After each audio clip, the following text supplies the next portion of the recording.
Okay, we're here today on RealAgriculture.com with Trevor Nysetvold from BioVision Seed Labs in Edmonton. Welcome today, Trevor. Thank you. Okay, Trevor, we're starting to get, obviously we're early in the grain and seed testing season. Some samples are coming in. What are some of the early results that you're seeing? Well, overall, I think we're quite surprised at how good the samples are looking initially. We don't have, we've obviously just started testing, but harvest conditions being kind of all over the map as to, moisture levels and things like that, we're seeing pretty positive initial indications that, seed quality is pretty good. And is that from basically across Canada or across the West? What areas? Yeah, it really is. I'm generalizing to a certain degree, but there are pockets where quality, and that's related to a specific incident, whether it was rain or frost or whatever happened at harvest. But overall, initial indications are that it's pretty positive. So when you talk about quality is very good, what are some of the criteria, the characteristics that you're speaking about?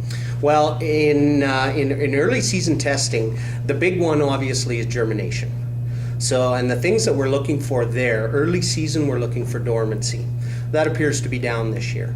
We're looking for frost damage and things like that in early season samples, and that also appears to be down. So overall, the big one is germination, and it looks pretty good. Okay, so as a guy or a farmer is taking his crop off the field, what are some of the things that he needs to be thinking about as we move through the season here? Because we do have a bit of a late harvest developing in some areas. So what are some of the precautions or some of the from taking a sample perspective that a farmer should be thinking about?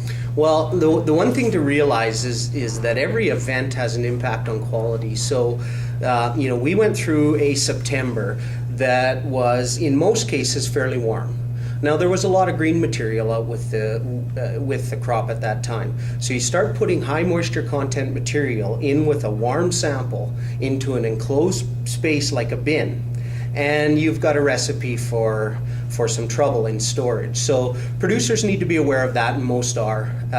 The other thing is, as we extended harvest, unfortunately, into October and in some places into November, we got down to cooler conditions and some fairly significant frost. So if there was immature seeds out there, the frost damage on those seeds is going to be fairly dramatic. So we always encourage initial testing.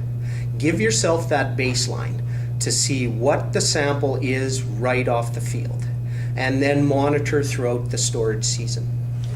So if I was going to send in a sample, what is the best way that I could take a sample from a bin? Is it just to stick a cup in there and grab what's at the front, or what are some of the things I should think about? Yeah, no, the best way to take a sample, consider it, you want it as representative of the overall lot as possible. So if you're sticking a cup or a probe into one spot in the bin, you're probably not getting that representative of a sample. The best way to take a sample is from a stream, going into the bin, coming out of the bin, off the hopper of the combine, some sort of a stream where you get at regular intervals, you grab a handful or a scoop or whatever of that sample. That's the best way to draw a sample.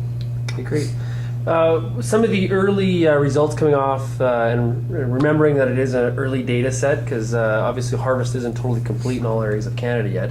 What are we seeing in terms of some fusarium levels or some of those results? Yeah.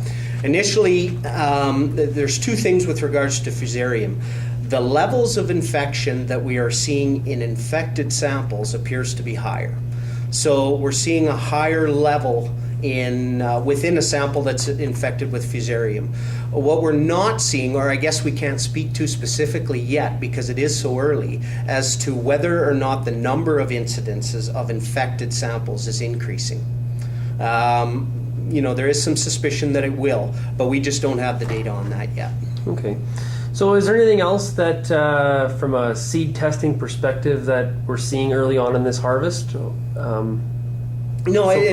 The big thing I think with this year in particular, because we had such varying degrees of weather patterns and things like that at harvest time, it's going to be very important for producers to monitor that seed throughout the storage season. And testing is a pretty inexpensive investment to monitor the quality of that seed throughout the growing season. So we're recommending early season testing and at minimum testing again prior to seeding. And that's runs the full gamut of testing from germination to seed vigor if they choose, to seed disease testing. And if you call us, we can recommend the right package for you. Great.